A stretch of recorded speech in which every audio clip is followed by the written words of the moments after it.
Boiro leva pechado perimetralmente dende o pasado sábado. O Sergas continúa coa realización dos cribados masivos entre a poboación e os resultados non están a ser nada positivos, todo o contrario. A situación parece empeorar, superándose xa o centenar de casos activos. Durante toda a fin de semana, no Centro de Saúde do Saltiño, persoal de enfermería do Servizo de Medicina Preventiva da Área Sanitaria Santiago Barbanza veu realizando distintos cribados, tanto o persoal do sector hostaleiro como entre a veciñanza, na franxa de idade comprendida entre os 35 e 45 anos.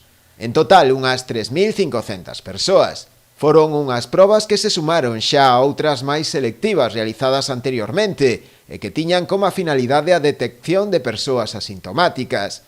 Segundo os datos facilitados polo propio Sergas, participaron ao redor dun 80% das persoas citadas e os resultados das probas iránse coñecendo nas próximas horas. A día de hoxe a situación segue a ser preocupante. Supéranse xa os 115 casos, cunha taxa de incidencia acumulada por riba de 600, unha das máis elevadas de Galicia. E a pé de rúa tamén se palpa esta preocupación. Sí, claro, a ver, isto de día a día vai a máis e é moi preocupante. Esperemos que agora ao cerrar pois isto mellore un pouco. Moi preocupados, moi preocupados. É dicir, cada vez hai máis casos, o cribado está dando máis casos. É moi preocupante, xa non é de agora, a preocupación xa ven de largo. Eu estou traballando nun supermercado, polo tanto, pois, bastante preocupada porque estamos moito en contacto ca xente.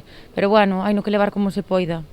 Debería haber máis responsabilidade social, penso que non hai, pero bueno, que che vou a contar, preocupado como a todos, non? Bastante preocupada, porque realmente en Boiro hai moitísimos casos.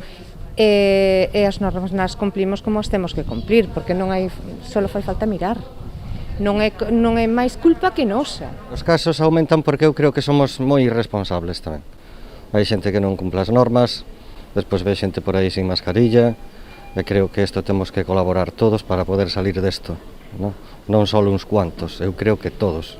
Temos que colaborar. Hai que ir resistindo hasta que nos vacunen ou a ver que se vai a facer. Fontes municipais anunciaron que continuarán cos controis e as medidas de prevención postas en marcha a raíz da entrada en vigor das restriccións ditadas polas autoridades sanitarias.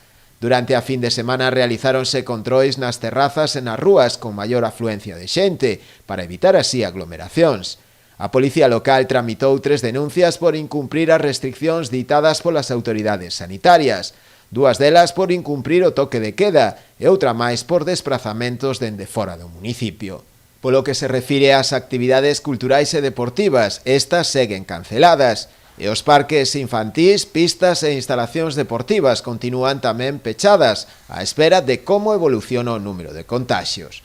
O Concello volve a incidir na necesidade de que toda a veciñanza siga estritamente as medidas de seguridade establecidas, que non entre e saia do municipio, a non ser por causas xustificadas, e que cumpra coas demais medidas de seguridade e hixiene establecidas.